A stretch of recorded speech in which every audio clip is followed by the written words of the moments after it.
Under the provisions, would it be possible that an American citizen then could be declared an enemy combatant and sent to Guantanamo Bay and detained indefinitely? I think that as long as that individual, no matter who they are, if they pose a threat to the security of the United States of America, should not be allowed to continue that threat. Know good and well that someday there could be a government in power that is shipping its citizens off for disagreements. There are laws on the books now that characterize who might be a terrorist. Someone missing fingers on their hands is a suspect, according to the Department of Justice. Someone who has guns, someone who has ammunition that is weatherproofed, someone who has more than 7 days of food in their house can be considered a potential terrorist. If you are suspected by these activities, do you want to have the government have the ability to send you to Guantanamo Bay for indefinite detention? A suspect. We're not talking about someone who has been tried and found guilty. We're talking about someone suspected of activities. But some of the things that make you suspicious of terrorism are having food, having more than 7 days of food, missing fingers on your hand, having ammunition, having weatherproofed ammunition, having several guns at your house. Is that enough? Are you willing to sacrifice your freedom for liberty? What's up, Facebookers? What can I say? The semester's over for me. Yay! I got till January 23rd to go back to school. So I get to just chill and play video games and draw. Okay, so two things I want to talk about today. About the new Zelda game for the Wii, Nintendo. And what can I say? So far so good. I like it. I think Twilight Princess was a little better when it comes to graphics. This one, it seems like it's a mix of the graphics between Zelda Wind Walker and Twilight Princess. It's kind of like a cartoony, but yeah, enough. I don't know. It's a mix of the graphics of both those games. But so far, the story, it's interesting. Supposedly, this game is the very first one because Zelda actually does follow a timeline.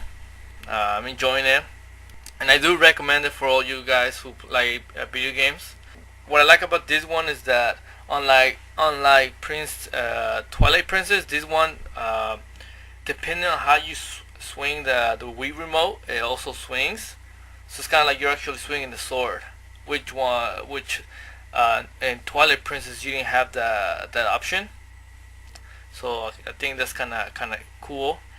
The second thing I want to talk about is Christmas. I hope I get a lot of people mad, which is fun. I don't celebrate Christmas. I'm Catholic, but first of all, Jesus was not born the 25th of December. If anything, he was probably born sometime in May, around there. Why? Take some astronomy classes, and they will tell you that Jesus was probably born around May, somewhere between the year, but not in December. And that's just something that the church decided to pick, December 25th. Alright, so nonetheless, whatever. For those Christians who did celebrate Christmas because that's the day that Jesus was born, no, that's not when Jesus was born. The other reason why I don't celebrate it is because just like any other holiday, it's all about consumption. A lot of people don't know Valentine's Day was a holiday that was created by the Hallmark company. Yeah, the company that makes those holiday cards. They pretty much lobby to Congress to make Valentine's Day to a holiday. Why? To increase their sales. So that's just an example. Christmas is just another day of consumption. Why do we have to buy gifts for Christmas?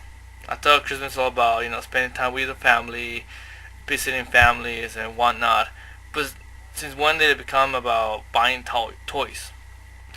I refuse to celebrate any holiday that has been hijacked by capitalism and consumption, which is pretty much the same thing. Because at the end, it's always the same people that end up benefiting from us. and they make it into a thing that if you don't choose to celebrate it or buy the stuff, that you're a Grinch. If by choosing not to participate in the holidays and spend money on all that crap makes me a Grinch, then so be it. As long as the rich people don't continue to become rich. I prefer to save my money for anyone that deserves a gift or something,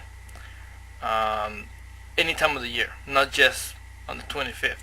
And it doesn't have to be spending on my money on gifts. It could be something else. Spending time to somebody that wants somebody to be heard, to hear them. To me, that's Christmas. Unfortunately, I don't have family here. All my family it's in Mexico. So yeah, to me it's just another day. If I really wanted to buy something for somebody for the Christmas, I'll probably for their birthday. That's probably the only holiday that hasn't been hijacked by a corporation like Walmart, Target, JCPenney, Macy's. Oh yeah, so one more thing I want to talk about before I go. I don't know if you guys watch the news, most likely not, and if you do, it's probably something from Fox News, which is pretty much lies. Something that happened, I guess, during this week. The Senate passed a bill, Senate Bill 1867, which basically anyone could be a terrorist. And if you saw the earlier clip from the beginning, that's a few examples that the senator talked in the Senate floor. And my question is, people are willing to fight for the Second Amendment. People are willing to fight for the First Amendment right. But what about the Fourth Amendment right? The Fourth Amendment right is basically it guarantees us that nobody can search us without a reason. And this bill basically gets rid of the Fourth Amendment. So I mean, I hope people can realize this and stand up against it.